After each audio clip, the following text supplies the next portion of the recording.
You're going to hear a very inspirational story from Neil Sarfati, leaving Scientology and the Sea Org by escape in 1976 with nothing, no credit cards, no money, no nothing, and starting his life over. And then the success that he achieved through hard work, his personality, and his business sense.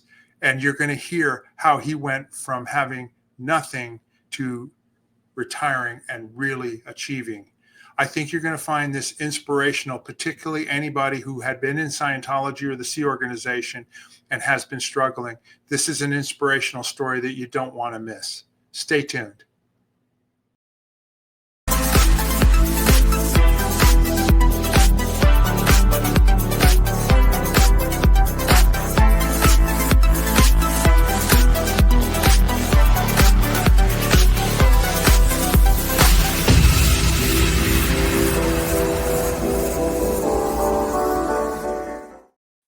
Aloha, everybody. Welcome to our channel, Scientology Peeling the Onion. My name is Mark Fisher.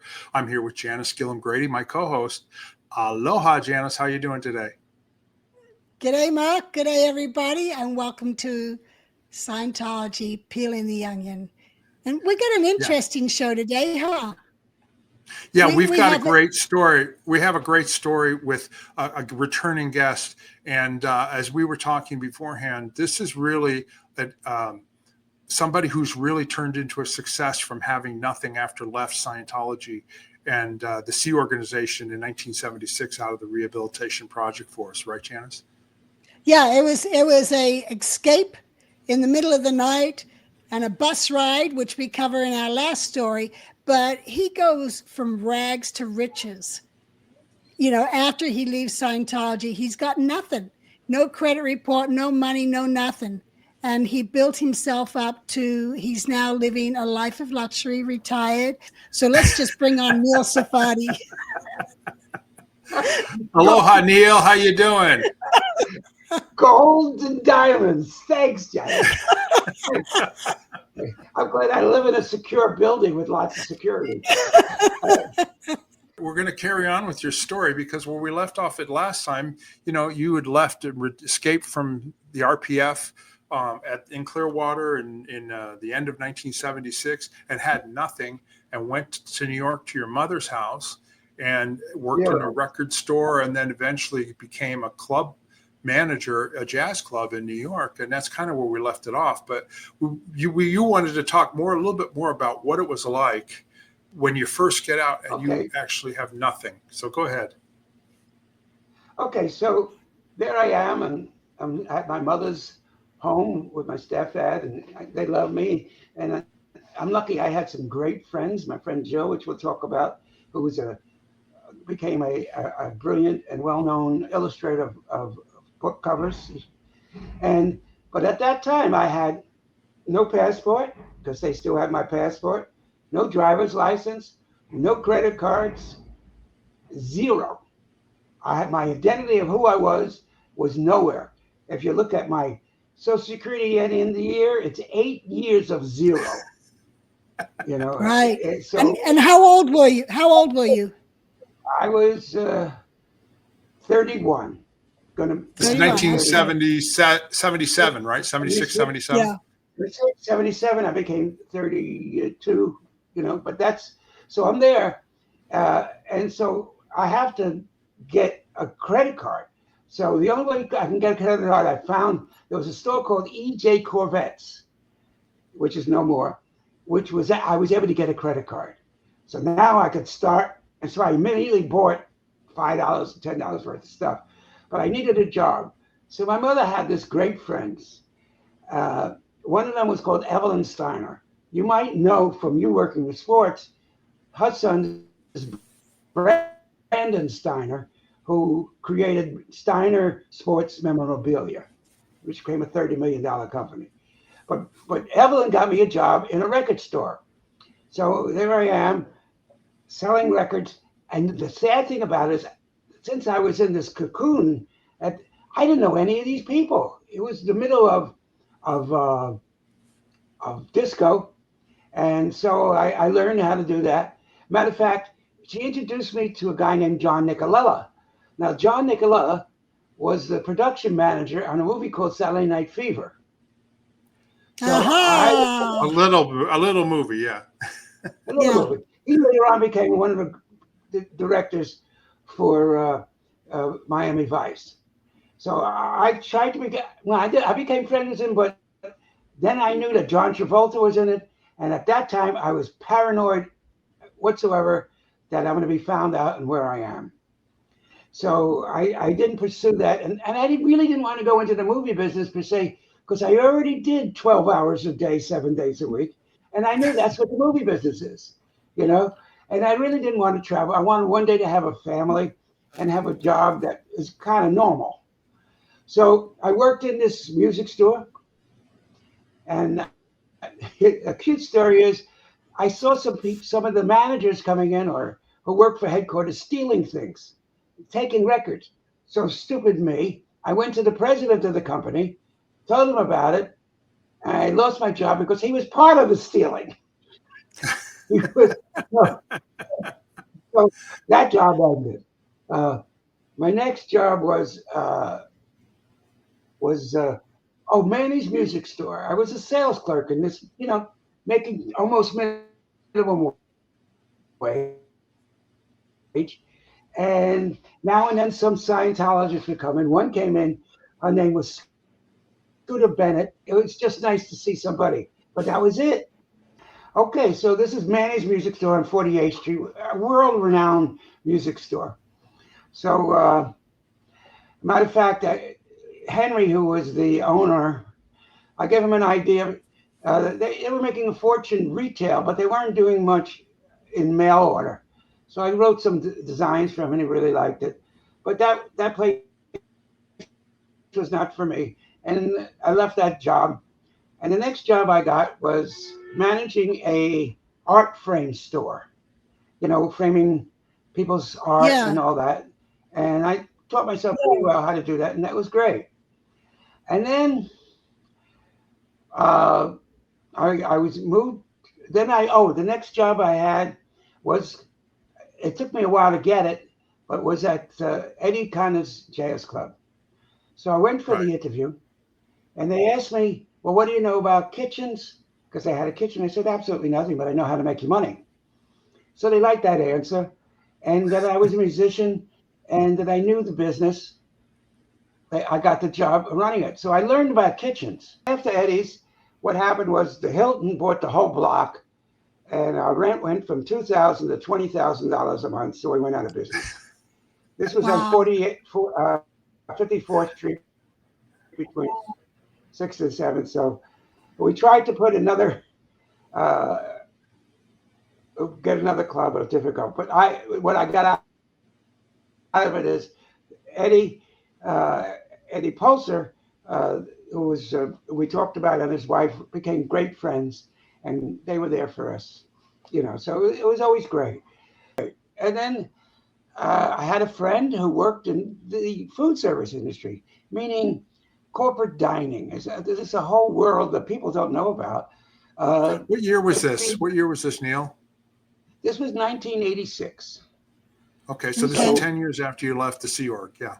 Right. I'm 10 years after, and my experience in running a kitchen became a benefit to me in knowing how to run a kitchen, hire chefs, hire people. It became a real benefit. So I get this job. The first job I get is they put me in running Panasonic in New Jersey, about 3,000 people. And I knew this, and the company I was working for was Crust House Forte. There was only 12 locations at the time. But to explain, what were you doing? What was the job entail? My job was a food service manager to run not only the kitchen, but feeding the breakfast and lunch to all the employees, and also having a private dining room. The private dining room had to be the highest level you can imagine. I hired a Japanese chef because they didn't have one. So I knew that if I learned everything about Japan, unless I can become more valuable to my company, and my company kept on merging and acquiring other companies.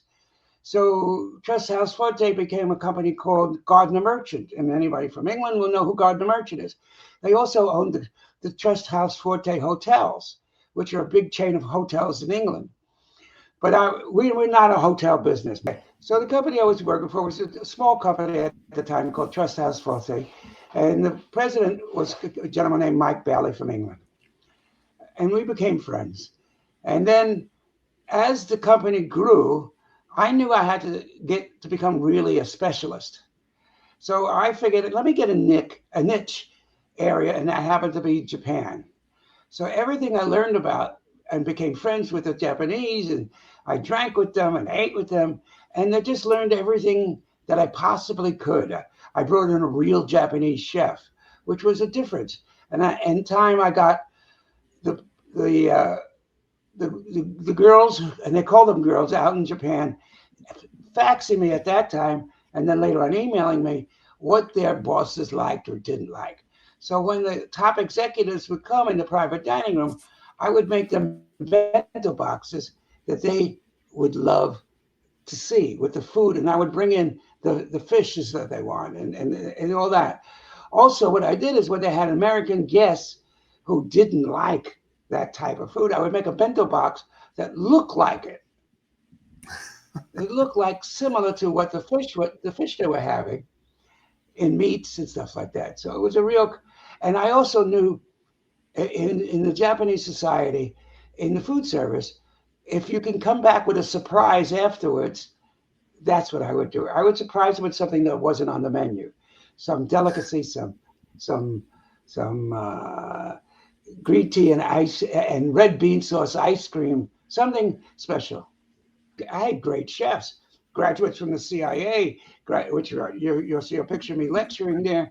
And then, so with that, each time I became more and more of a specialist and more valuable to each of the companies that were being bought to be the next company.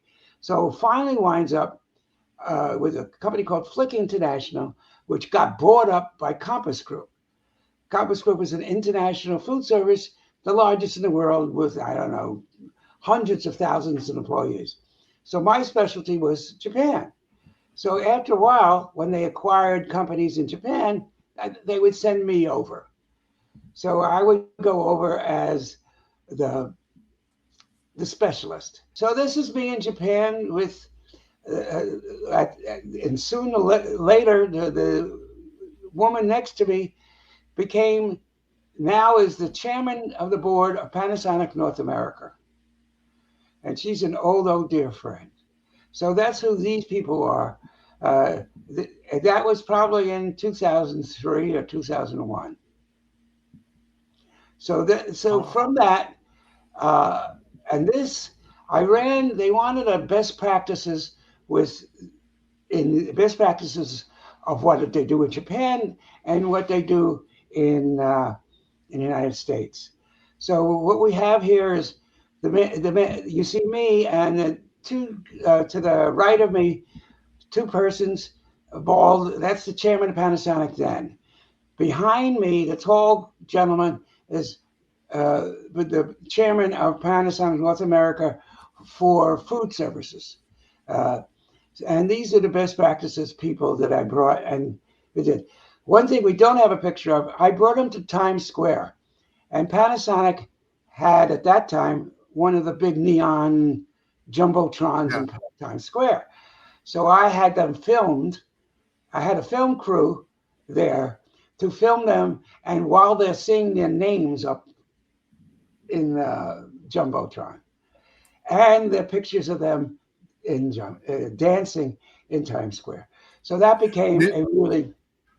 Can I ask you a couple of background questions? Did you eventually, I take it, did you learn some Japanese, or do they all speak English, obviously? No, I did learn some Japanese, but I always had a brilliant translator with me who would give me the inside look of what they're really saying.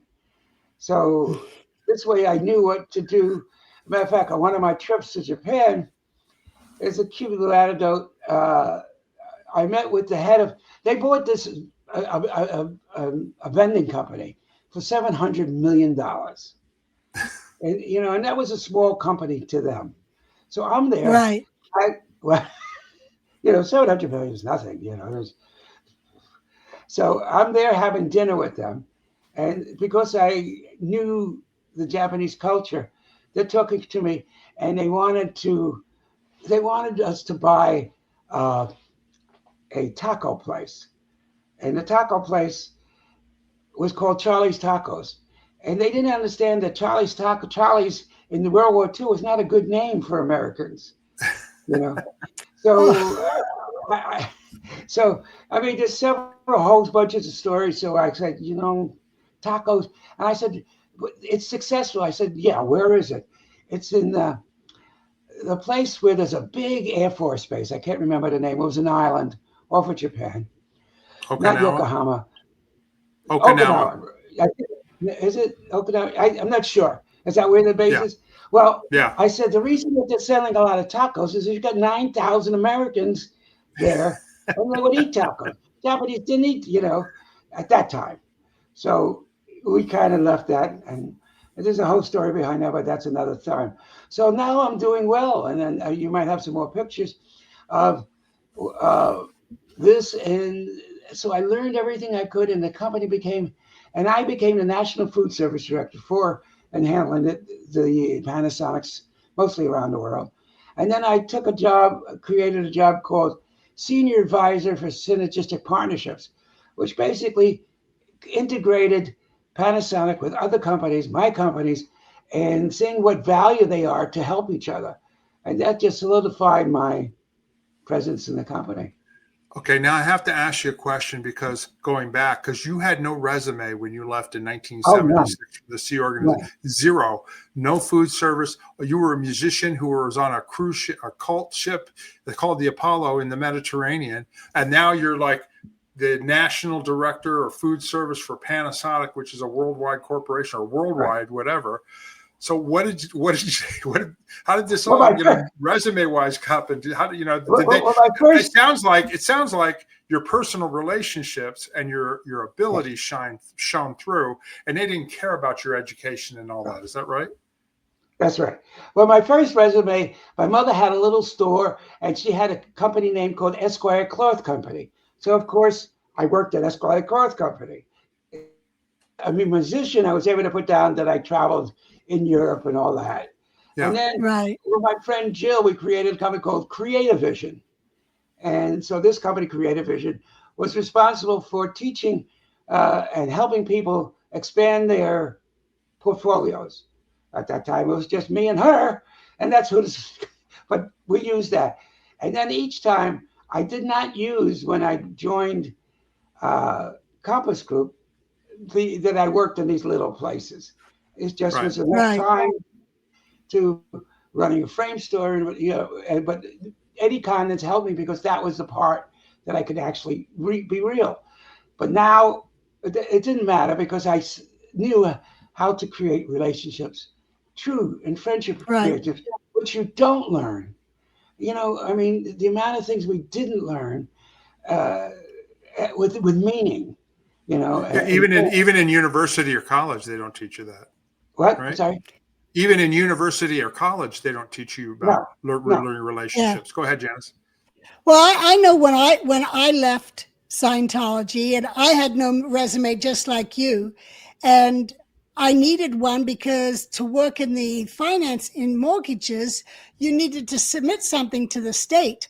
And I'm like, what do I do? Okay, so I kind of said, I did some management and the administrative work. And then I'm like, I can't say I work for the Church of Scientology International. So Paul's like, just put CSI. So, okay, we work for CSI. I say that's MI, which was Source Music covered. So I changed it to S, Yeah. And we just, took initials and put that in, and no one ever questioned, well, what's CSI? I did troubleshooting for them. Yeah, and it's funny, because when we first started working, we worked together, Janice and I, and Steve Goldfield, the guy who got us started in the mortgage business, he was a Scientologist, so he knew us from that, so we didn't really need it then. But then I made a relationship with the guy who I told you about, who ran the nightclub business, huge nightclub in Houston, Texas. And it was all relationship based. He was like, come down and work for me. You know what I mean? It was like, I don't care about your past, or, I mean, didn't even ask, you know what I mean? And so like for any of you Scientologists or former Scientologists that are watching, just wondering how you do it, be yourself in your personal relationships, and your work ethic goes a long way, doesn't it, Neil? Yes. The big thing you have to do, ethic. Work ethic went a long way with us. Yes. Yeah.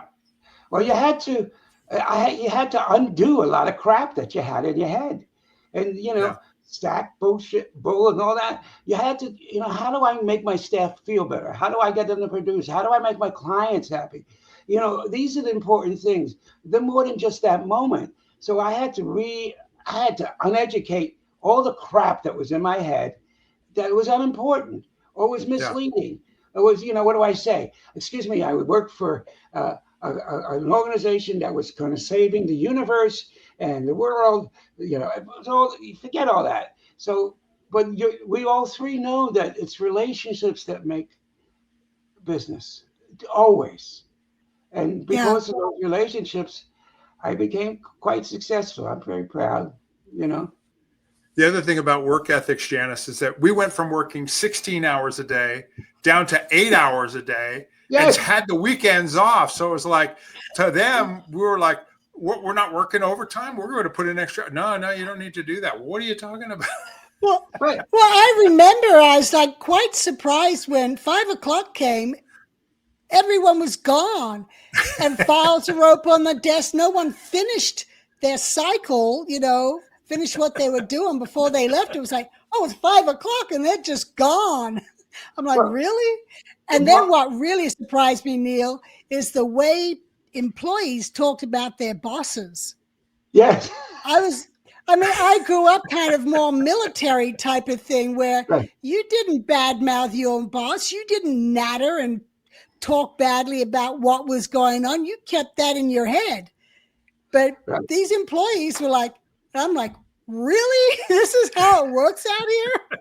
Well, also, when I needed therapy, because I knew I needed, because I had my ups and downs and bad thoughts in my head. So I went for therapy. But it took me a long time to get therapy. My wife helped me to make sure I go, because to us, therapy was some evil thing. And also, it was taboo. They didn't have this exact questions to ask us, Mm-hmm. So when I went for therapy, it became, oh my God, I'm really unburdening. I'm really feeling myself again. And then, of course, I had medication for a while.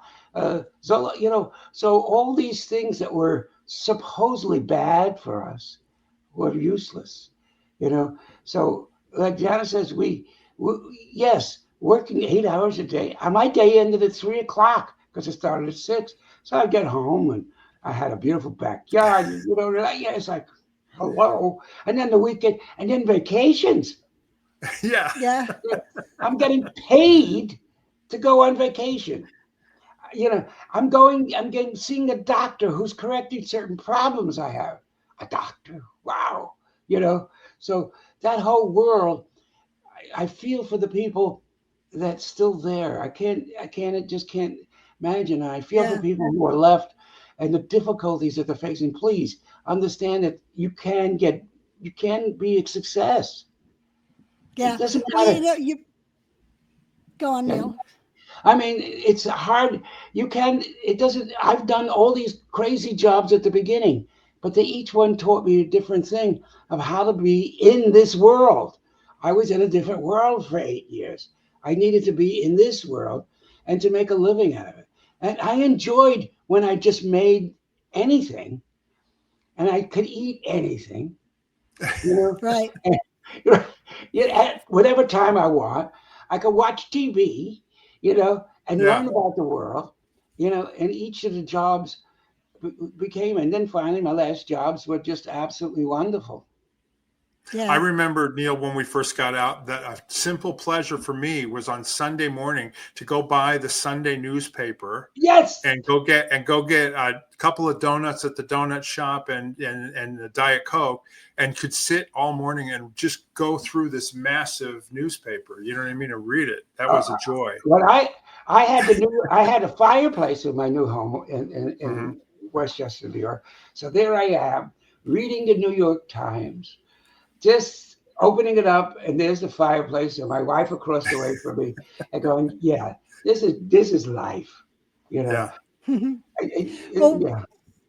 we didn't have a lot of money, and we had, well, John had just been born, so we couldn't go on vacations and stay in hotels, but we had money to pay for a campsite, and Oh, we would wow. go camp. We'd go camping, and then we'd get the employees say, "We go, we're going camping. You want to join us?" And we'd then end up with a big group of us all out there camping and fishing, and going back to work on Monday morning, no one's going to be yelling at you because you didn't work over the weekend. Right. Yeah. Oh, wow.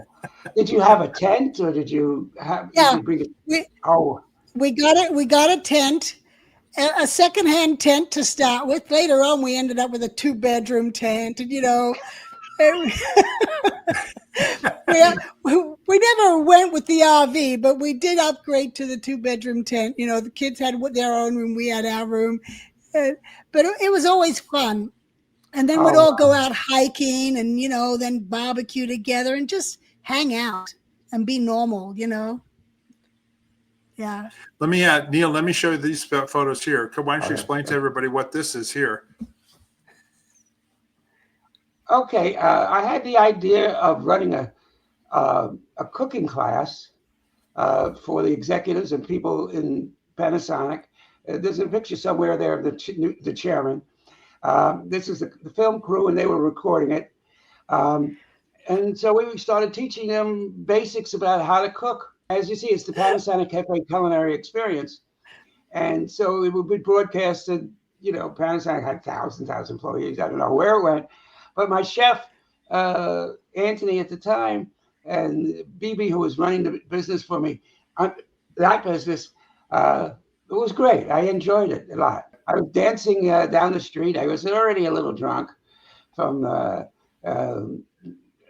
little Japanese restaurant we went to. They would take me to all the little interesting places. They wanted Is this to in show Tokyo? off. Is this in Tokyo or where? Tokyo. At one time, I love Japan. I've been to Japan 3 times. I absolutely love it. I'm trying to get Janice to go on a trip there because she will absolutely love Japan. she would. It's amazing. Oh, you would I love do it. want to go to Japan. The closest I got to Japan was getting drunk on sake. Well, same thing. So yeah, well, Gail and I are going on a cruise around Japan soon. So it was great. I made so many great friends there, and I gave them insight that I can and into the American culture. I taught the English people the cultures of Japan, of business. There was a whole different atmosphere. This is one of my executive crew. That's the late Shindo, my Japanese chef, the first one I brought along. Anthony and Emily, great chefs. And Bibi, who was a great story. She started with me just as a cashier.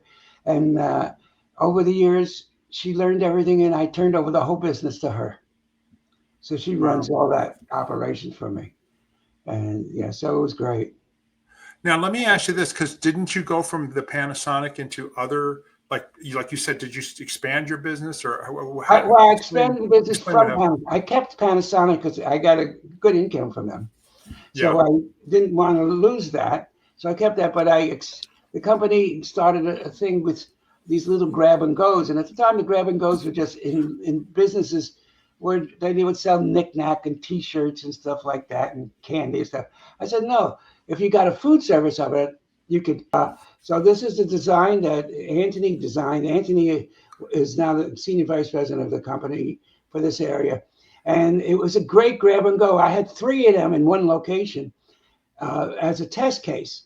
And we did absolutely great because there was 3,000 people in the building and there was 3 big buildings. And sometimes it's too far to walk to the cafeteria.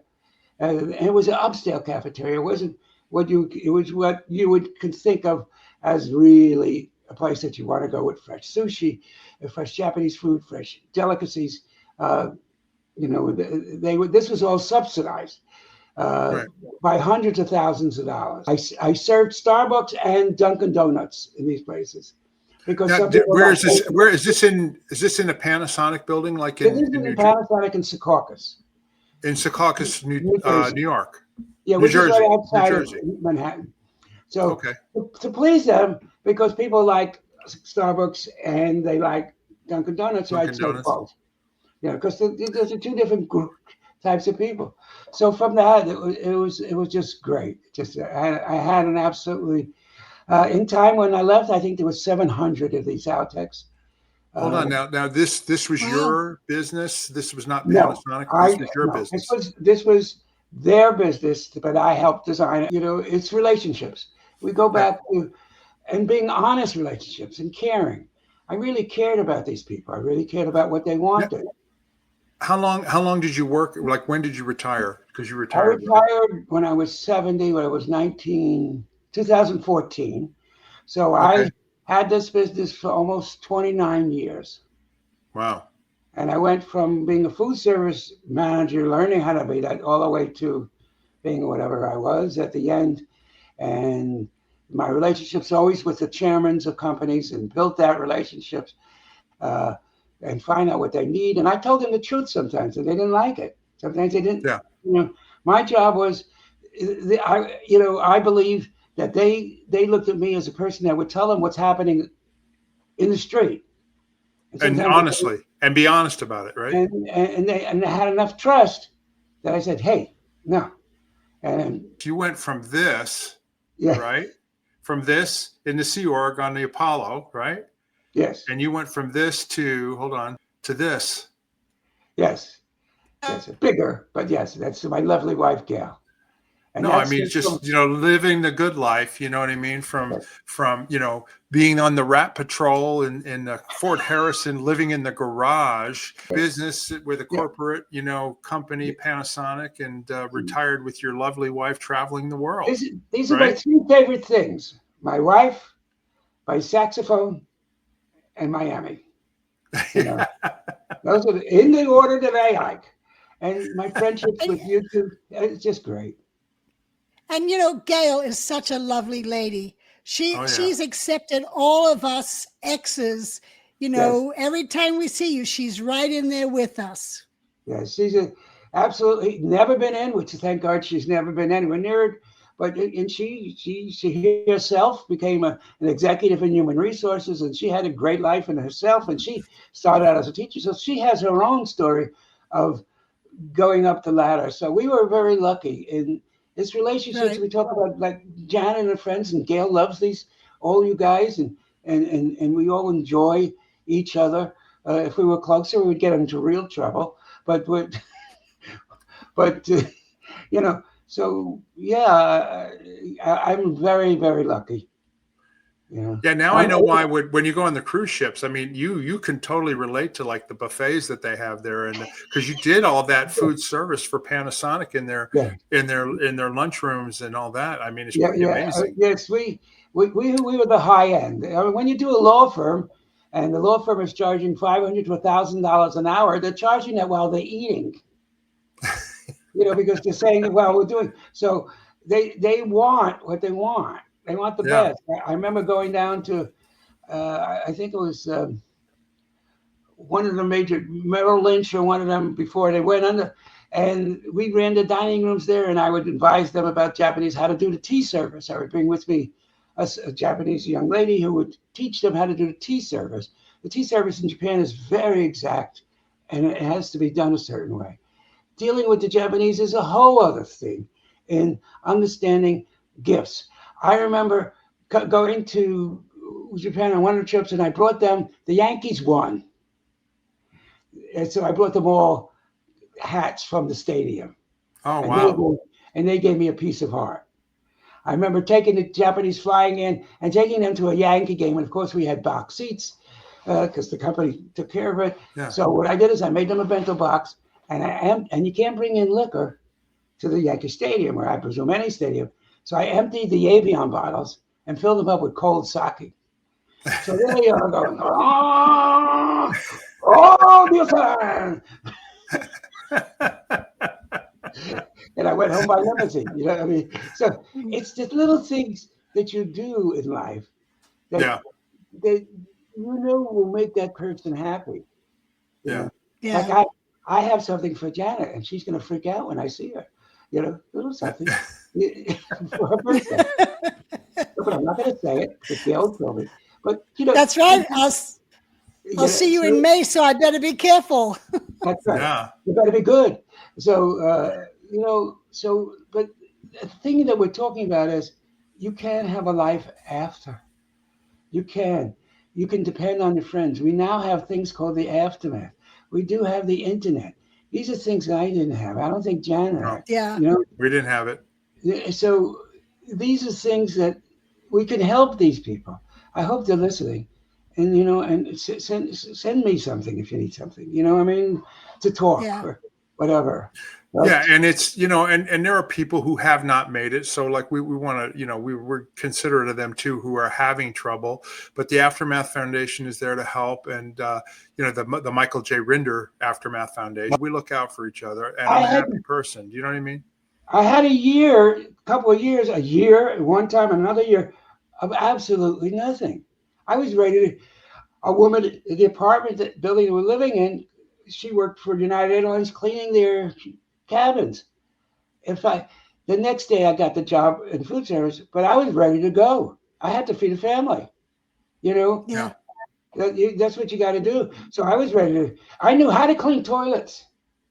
I was a professional. So I could have put it on my resume.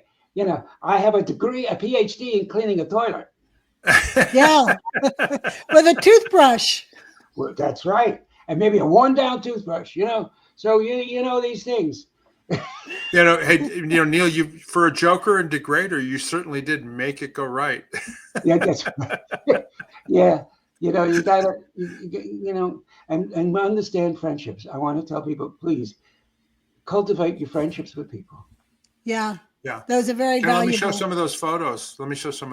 Here. Okay. Is this the one you're talking about here? One of them? This is my old and our dear friend Murdoch McBride. Can you say which one in which shirt? On the left in the black sweater. Okay. And his wife Chia Toscanini McBride next to on his left, and then Gail, and then the full size of me at that time, and then my second wife Maureen and her late husband Kent, who was an absolute doll. And this was at a restaurant that my company had in Lincoln Center, a fish place. A friend of mine was the owner, and so we got taken care of. I love that part of being treated to people I know, royalty, and knowing the owners and stuff like that. It's fun. They bring over a whole bunch of this is my longtime friend Luton Taylor. Luton is down here. Luton was the trombonist on the Apollo Stars. Right. That's right. But people didn't know about Luton. Luton was also played at Carnegie Hall. He played for the Air Force Jazz Band. He played on Mission Impossible, the theme song with Lalo Schifrin. I think he played with Woody Herman. I mean, each of those guys in the band Luton was. Forget about it. I see Luton now and then. He's down in Miami. He's retired now, and he's having his days because we're elderly. So this is a picture that's me smiling and my saxophone. Some guy with a sailor's hat. You're talking about Tom Rodriguez in the back. Yes, I'm talking about Tom Rodriguez. So you have Luton in the back. I forgot his name. The gentleman with the beard. Russ Meadows. Russ Meadows. Yes, and then there's Tommy, Charlie. Charlie was one of the greatest show drummers. He's a show drummer. And then you have Tamiya, Japanese American who was from Tokyo, he was a great singer in Japan and a rock star. And then Craig Ferrara, who has his own little business. And then the prodigy, Kenny Kalman, and behind him is the late Wayne Marple. He died of asthma. Yep. So that's Luton with the trombone behind Hubbard into the black gentleman. Yeah. And Mr. Hubbard, Ronnie. Yes. What are your feelings about Hubbard now after all these years and all the therapy and all the recovery and all the, What I feel, that's an interesting question. I don't feel anything towards him or anything. It's just, this was his game. I happened to fall into it. I got out of it. But even at the end, he was still doing his OT3 thing and fighting off BTs and fighting off these.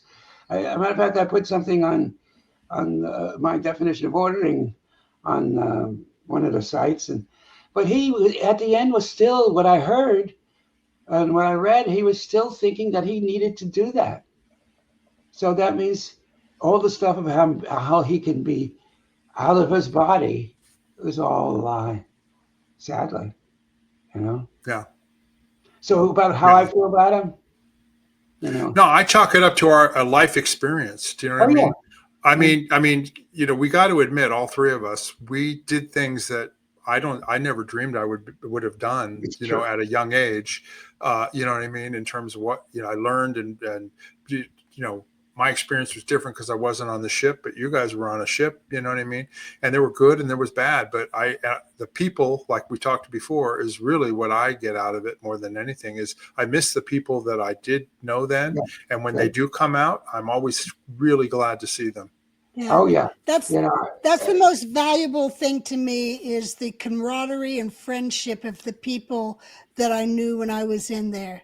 And nothing in comparison. Yeah. No, you can't.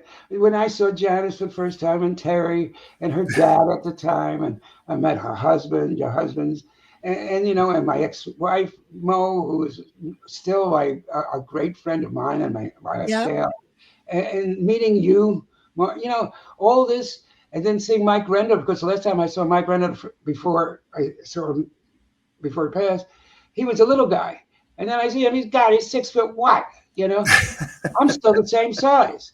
We were older. So I was lucky. I had business experience before I got in.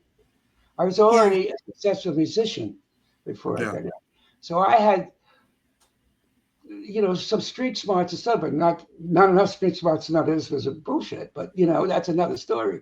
But that we got out of it. We have a great life, that we have friendships together. What else is there?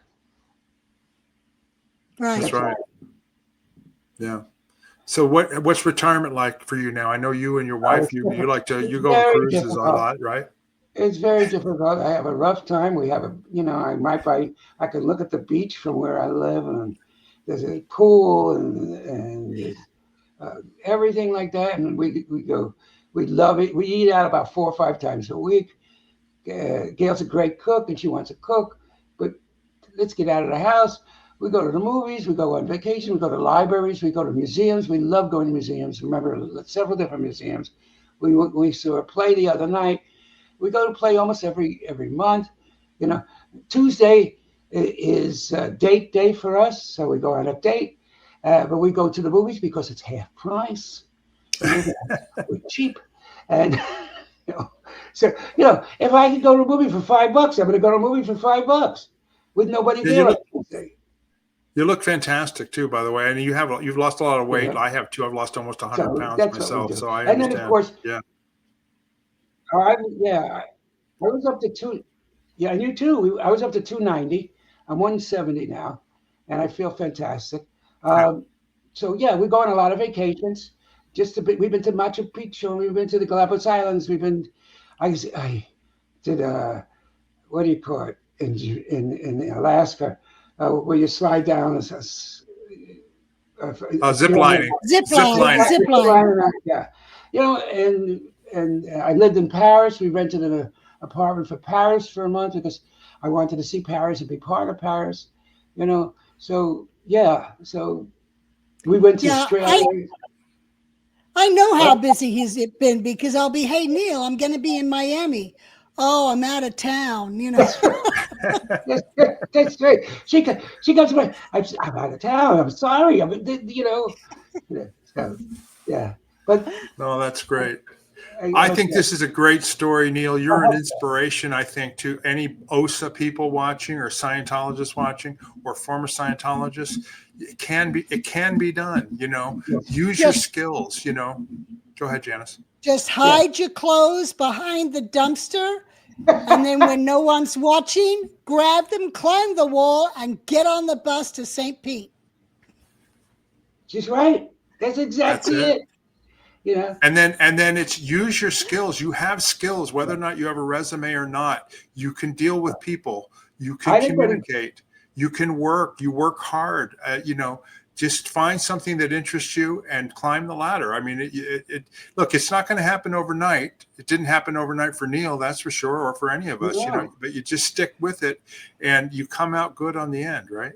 I have no degrees. I didn't go to college, I went into business because that's what it was. And so, I mean, I had to learn about computers. So I hired a guy and he became my assistant. So he taught me computers and then he moved on.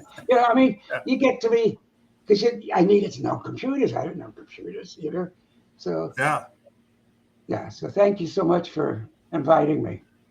No, this has been great. Thanks for sharing, Neil. Thank you. Absolutely. Yeah. Well, speaking of sharing, we have to share Janice's. This is her business, Outback Naturals, complete multivitamin liquid formula. Ditch the pills, drink the power. And we need to mention, somebody commented about saying, oh, does it need to be refrigerated, when you ship it? No, it's once you open it, you put it in the refrigerator. But it's peach flavored. Just shake it up. 2 tablespoons or a little shot glass, and you've got your vitamins for the day, and you don't have to take a handful of pills. So I can highly recommend it. I know other people have been ordering it and using it, and it's great, particularly at our age, for our vitality. Right, Janice? That's right. Yeah. You don't have to choke pills down. Just drink it and enjoy. And it tastes good too. It tastes good. And anyway, go ahead, Janice. Yep. No, somebody asked, they like orange. Well, so many other companies have orange. And when I did the taste test on different people, peach became the #1 flavor that they liked over orange. Yeah. Yeah, and I remember you had banana flavored too at some point too, and the peach was strawberry banana. Yeah, strawberry Ooh. Banana. Yeah. Anyway, you can go down below right here in our merchandise store, click on the link in the description, and you can order it directly in the United States. Janice will ship it to you directly, okay? Or you can go to Vites.com, or you can scan that QR code and you can order it from Vites.com with that QR code. So if you're interested in that, it's a great product and we highly recommend it, and we appreciate the support, Janice. Yes, definitely appreciated. The other thing I wanted to mention is if you haven't already, please subscribe to our channel, rock slam that like button and hit that notification button so you know when our videos come out.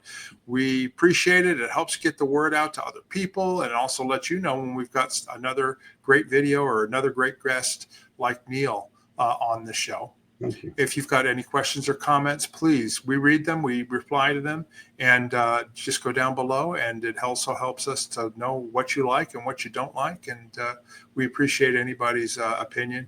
If you'd like to support our show, you could buy us a coffee. There's a link in the video description. It does help us, because there is expense when putting these shows out. It's not a lot, but it does help us when you do something like that, and it keeps it going. It makes it easier for us to do these videos and keep the channel going. So anyway, if you want to buy us a copy, you can do that down there in the channel there. Have you guys got anything else you wanted to say before we end off the video today? No, just happy to see you. Great story, Neil. Oh, good. Oh, thanks. Thanks. Yeah, and you look great. Your lighting's great. Everything's good right there, Neil. Oh, good. and I saw Gail made an appearance in the background. Yeah, back on your patio. Was she at a pet? Yeah, probably. She was out there watering plants or doing something. Oh, yeah. Anyway. Oh, that's good. All right, everybody. Until next time. Bye-bye. Bye-bye.